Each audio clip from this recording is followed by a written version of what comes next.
If you disappeared from this world, who would be the first to notice? Not your coworkers, not your neighbors, not the barista who remembers your coffee order. No, who from your own blood, your own roots, would stop and actually notice you're gone? For Delaney, the answer was no one. She packed up her life, moved across state lines, and started over in silence. No goodbye party, no teary texts, not even a missed call. It took 6 months, and even then, her phone didn't ring out of worry. It rang because they needed something. They didn't ask, "Are you okay?" They asked, "Can you come to your brother's engagement dinner and smile for the photos?" That was the moment Delaney realized she hadn't really left her family. She had been erased a long time ago. 6 months. That's how long Delaney had been gone. She packed her life into cardboard boxes, left the keys on the counter, and drove across 3 states to Oregon. Not a single person in her family asked where she went. Not one text, not one call, not one "Are you okay?" They didn't notice when her lease ended, didn't blink when her birthday card came back with "Return to sender." Not that they remembered her birthday in the first place. She had vanished, but it wasn't a disappearance. It was something colder. It was proof, stone cold and quiet, that she had never really existed in their world to begin with, not unless they needed her. The phone rang on a quiet Thursday. The screen lit up with a name she hadn't seen in over a year, Theodore Rhodes, her father. Delaney stared at it like it belonged to a life she had already buried. She let it ring, once, twice, 3 times. She picked up on the 4th, not because she wanted to, but because some old instinct told her to brace for impact. His voice came through clipped and cold. No "hi," no "how are you," no "where have you been," just "you need to come home this weekend." She blinked.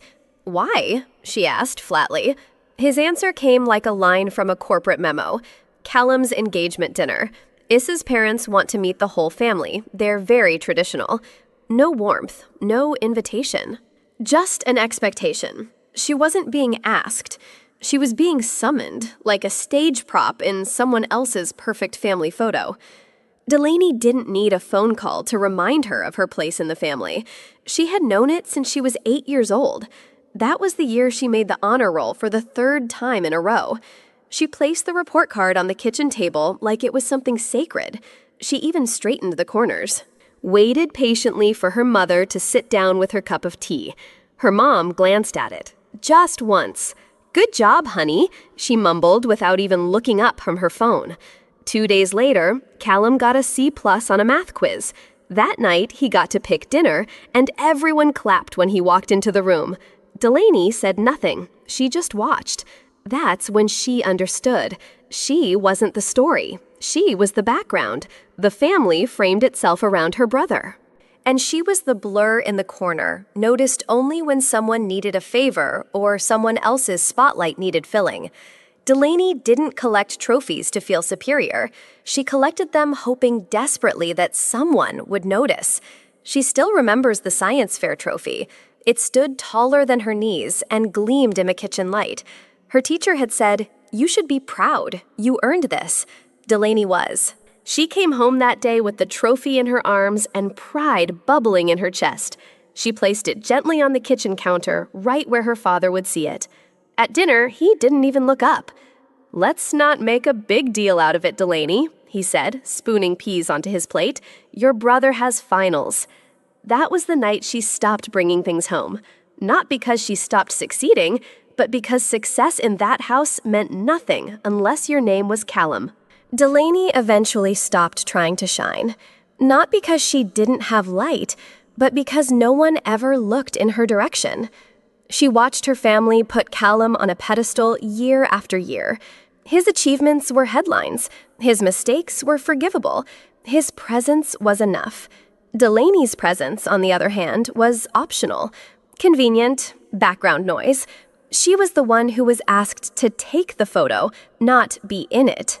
She was the one who was remembered only when someone needed a complete family in the frame. At holidays, she was the extra seat at the table. At school events, she was Callum's sister. At home, she was useful when silence was needed, errands had to be run, or someone needed a ride. And when she wasn't needed, she vanished from their minds like she had never been there at all. She didn't raise her voice, she didn't cry, she didn't explain. Delaney simply said no. No permission asked, no backstory offered, no softening of the blow. Her father paused on the other end of the line, clearly stunned. He wasn't used to her setting boundaries. He was used to her folding, used to her giving in with a sigh and showing up when summoned. But not this time. "I have other plans," she said, her voice calm, steady, unshaken. She didn't owe them her time. She didn't owe them her presence. And for the first time in her life, Delaney chose herself.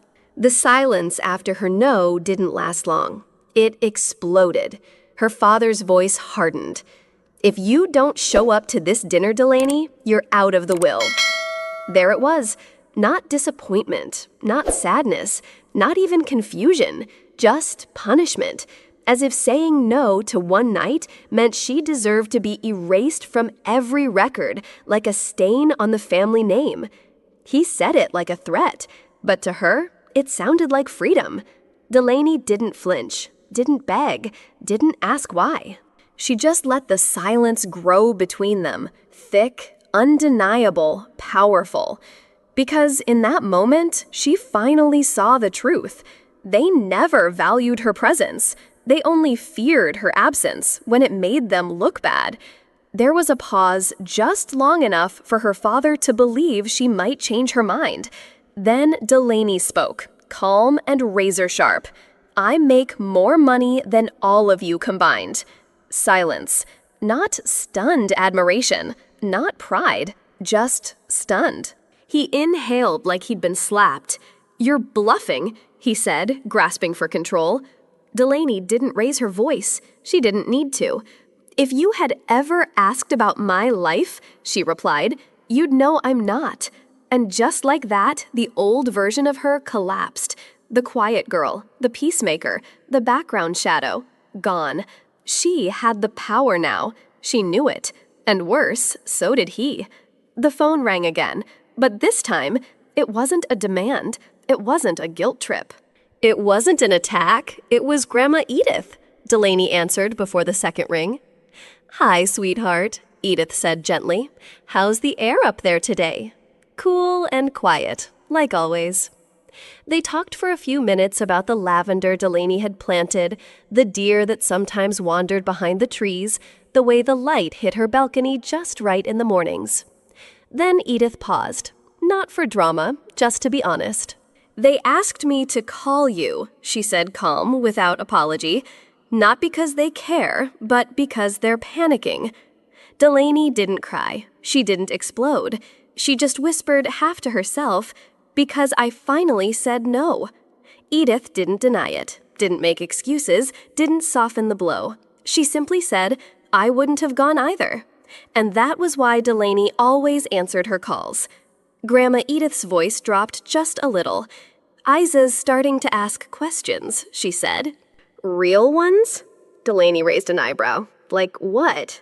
Like why she never heard of you until 2 weeks ago."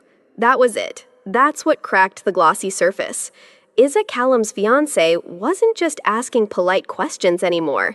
She was noticing the holes, the awkward glances, the inconsistent stories, the carefully choreographed silence. She asked why Delaney hadn't been at the engagement party. She asked why no photos of her existed around the house. She asked why no one mentioned her name until now. "They're scrambling," Edith said, "because Isa's mother, she sees through it all." Delaney didn't smile. She didn't need to. But deep down, something finally exhaled because someone had seen the truth without her needing to speak it. The dinner was supposed to be perfect. It was supposed to be Callum's big night, a beautifully staged gathering of two proud families toasting love and legacy with expensive wine and carefully rehearsed smiles. But one empty seat shattered everything. Grandma Edith described it in perfect detail. Your mother kept checking her phone, pretending to read texts that weren't there. Your father barely spoke, just sat stiff like a statue. Callum, distracted, kept looking at the door, kept not smiling. And Issa didn't believe a word. They tried different excuses.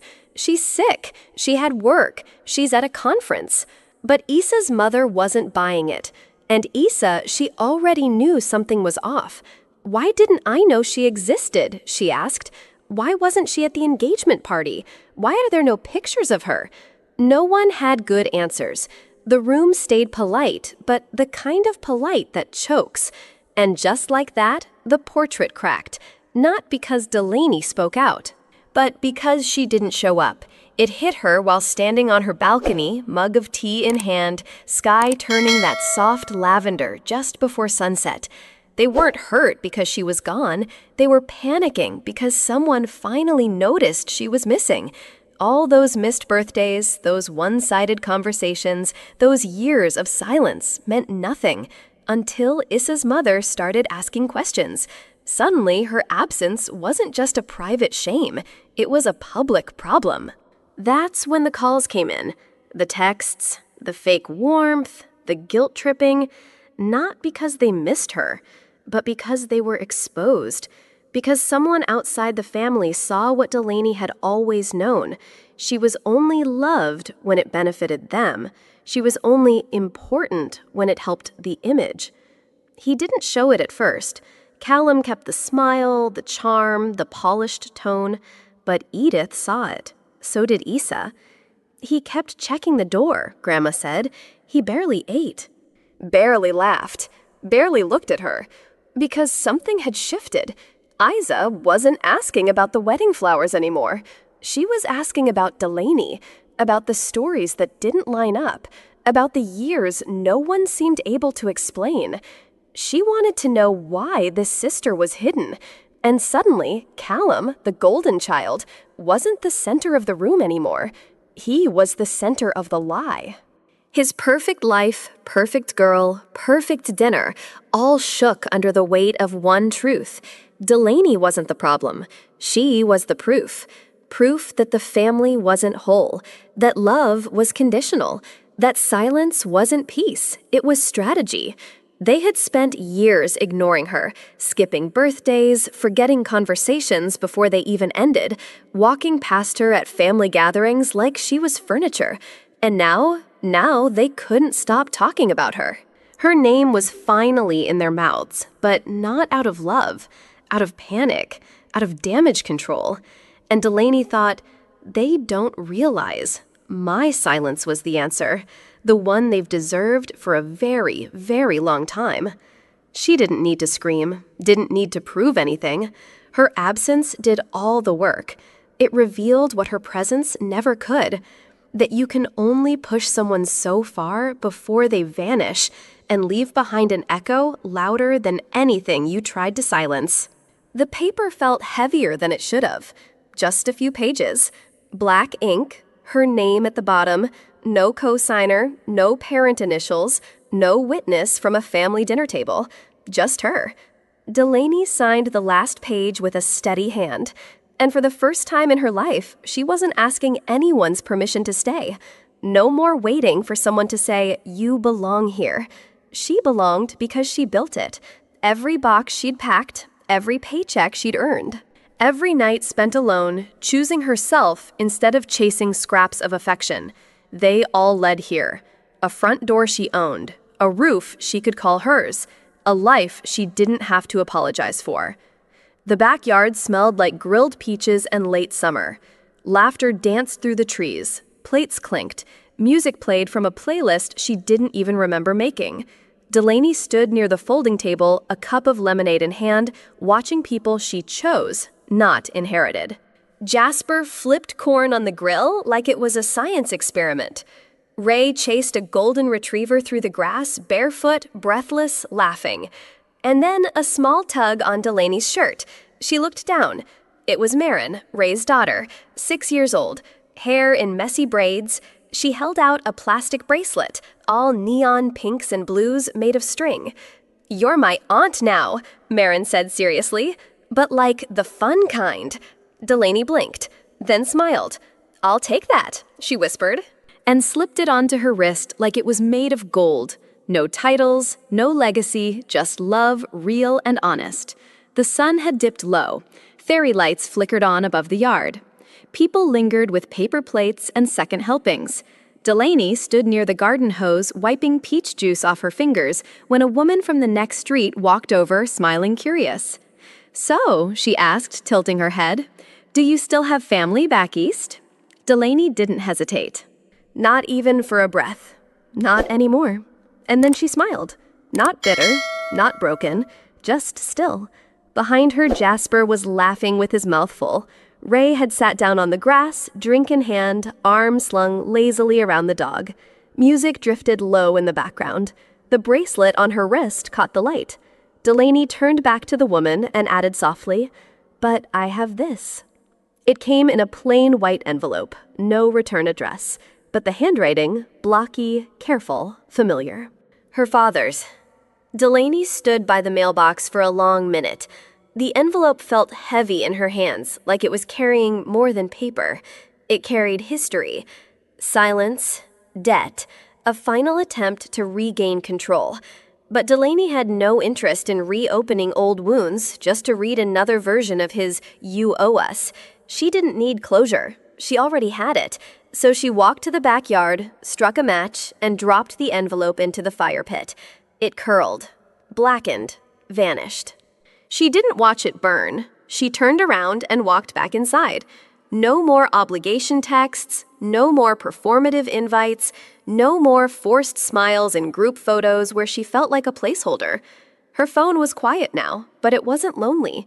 The silence didn't feel empty. It felt earned. No buzzing reminders of birthdays she was expected to remember but never celebrated herself. No last-minute, "Can you come?" No more, just for family's sake. Delaney had changed her number. Only 5 people had the new one, and every single one of them had seen her, heard her, loved her, without needing her to perform. For the first time, silence wasn't punishment. It was peace. She didn't slam the door. She didn't scream into the void. She simply lived. Lived in a home she bought with her own name. Laughed with people who saw her before she spoke. Planted flowers in soil no one else walked over. And when people asked, "What happened to your family? Do you ever miss them? Do you think they'll come around?" Delaney just smiled soft but steady and said, "I'm not who they wanted me to be, but I became who I needed to be." That was enough. That was everything.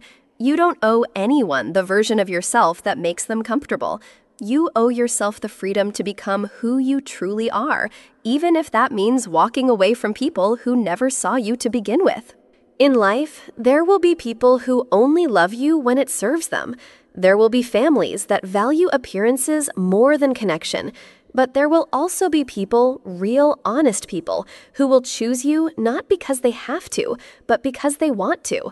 The most powerful silence is the one we choose when we finally stop performing and start living.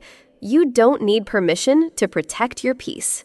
If this story touched something in you, if you've ever felt invisible, overlooked, or only loved when it was convenient, you're not alone.